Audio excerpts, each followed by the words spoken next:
नमस्कार दोस्तों। जैसा कि आप सभी जानते हैं, मैं सेंट्रल बैंक ऑफ इंडिया का सीएसपी चलाता हूं और मैं सीएसपी से रिलेटेड या इंडियन जो ये आईआईबीएफ से रिलेटेड मैं वीडियो वगैरह अपने चैनल पे डालता हूं।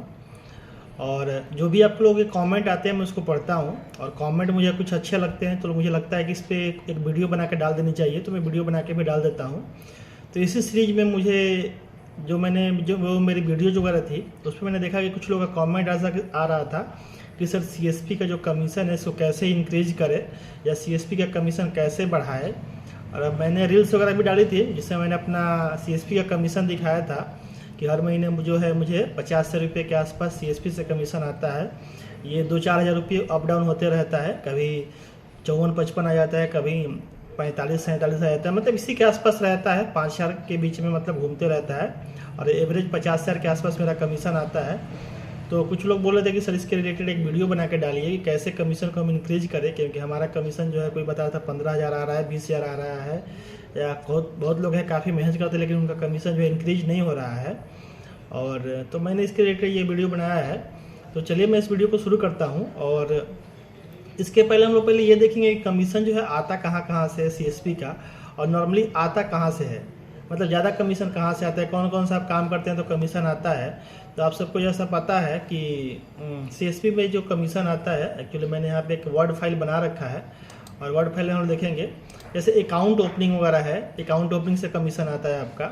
आप लोग जो बीमा करते हैं PMJJBY, PMSBY, APY, इन सब से आपका कमीशन आता है। इसके अलावा आपका जो है पासबुक प्रिंटिंग से कमीशन आता है, KYC वगैरह हम लोग करते हैं, KYC करते हैं, इससे कमीशन आता है, और ट्रांजेक्शन से कमीशन आता है।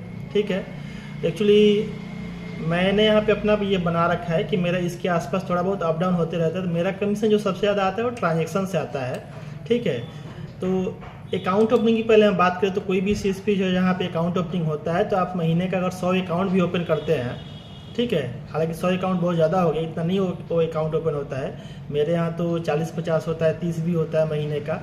तो आपको एक अकाउंट ओपनिंग का आपको पता ही है कि 10 रुपये से 20 रुपये मिलता है कमीशन। अगर एटीएम भी आता है, एटीएम एक्टिवेट हो जाता है तो 20 रुपये मिलता है, नहीं तो नॉर्मली 10 रुपये मिलता है। तो अगर आपने महीने का अगर 100 अकाउंट ओपन किए तब जाके आपको क्या मिलेगा, 1,000 रुपया मिलेगा। और अकाउंट ओपनिंग जो है आपके बस में नहीं है, अकाउंट ओपनिंग के लिए कस्टमर आएंगे तो हो पाएगा, नहीं आएंगे तो नहीं हो पाएगा। ठीक है, इसमें आप ज़्यादा कुछ कर भी नहीं सकते हैं। रही बात इसमें कैंप वगैरह पहले लगता था, लेकिन अभी इसमें क्या है, लोकेशन का कुछ इशू आ गया है कि सभी सीएसपी को अपने लिमिटेड लोकेशन पे ही काम करना है।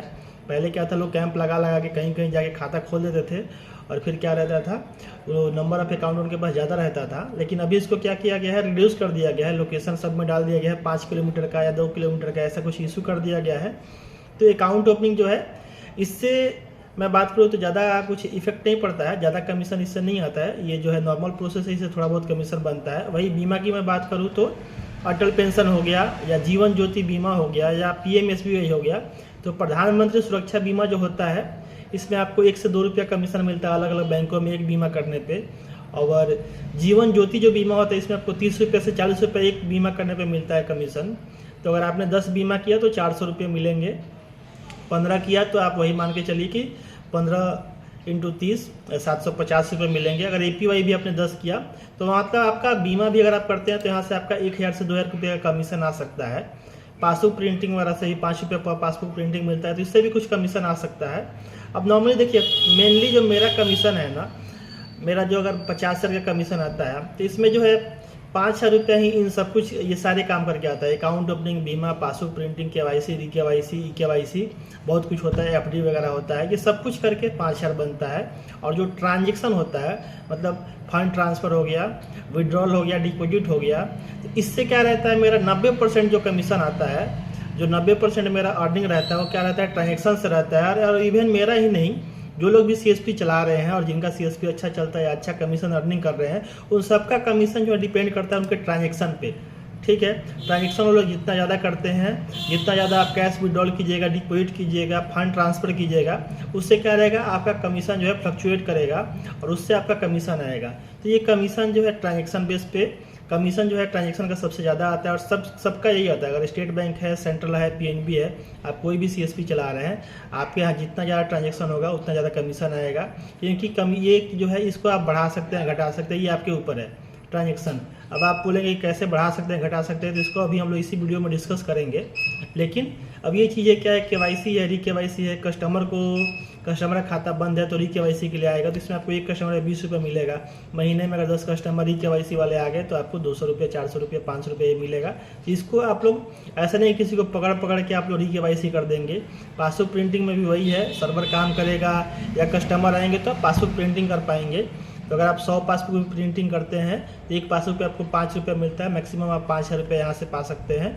बीमा में वही हाल है, आप 1 से 2 रुपये यहाँ पे मैक्सिमम कर सकते हैं। आप ऐसा नहीं कि हर आदमी का अटल पेंशन कर दीजिएगा, क्योंकि क्या रहता है, अटल पेंशन आप कीजिएगा उसमें हर महीने उसके खाते से पैसे कटते हैं और बाद में फिर परेशान करते हैं।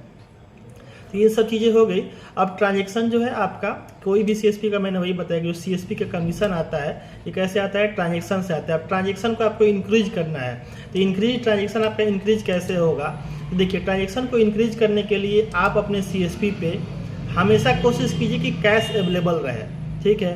थोड़ा सा जिनके पास छोटा मोटा फंड है, जैसे बहुत लोग हैं 1 लाख 2 लाख रुपये से काम कर रहे हैं, अब उनके पास क्या रहता है कि ट्रांजेक्शन से कमीशन हमें बनाना है, लेकिन ट्रांजेक्शन करने के लिए हमारे पास OD में बैलेंस ही नहीं है कि कोई कस्टमर आए तो हम जमा करें।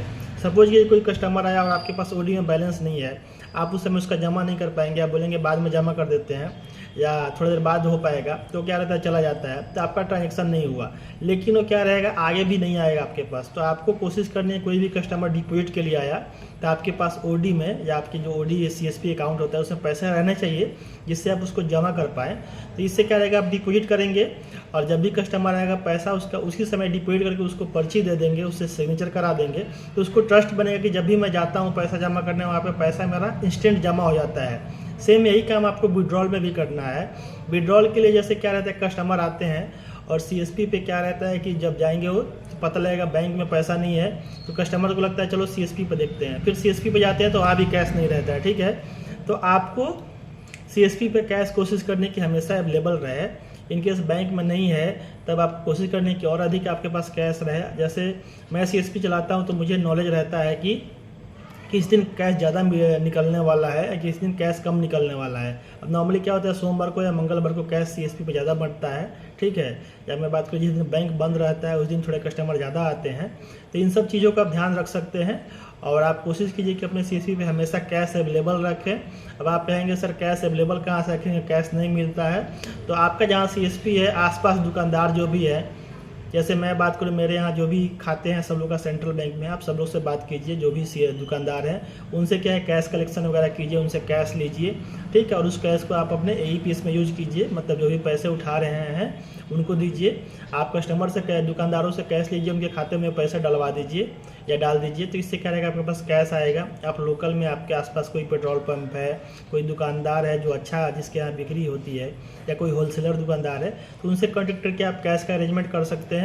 और आपके पास अगर कैश हमेशा अवेलेबल रहेगा, कोई कस्टमर आता है पैसे उठाने, जब भी वो आए वो आपको उसको कैश मिल जाए, तो क्या रहता है उससे कस्टमर आपके पास बनेंगे और अधिक कस्टमर आएंगे। और इन केस वो क्या रहता है वो और दूसरे कस्टमर को भी बोलते हैं कि जैसे कोई बैंक में गया उसको पैसा नहीं मिला, उसके पैसे कोई इमरजेंसी है, तो क्या रहता है कोई सामने वाला जिसको पता रहता है कि आपके यहाँ हमेशा कैश मिलता है, तो क्या करेगा उसको भेजेगा कि वहाँ जाइए, वहाँ पे आपको पैसा मिल जाएगा। तो इससे क्या रहेगा आपके पास ट्रांजेक्शन बढ़ेगा।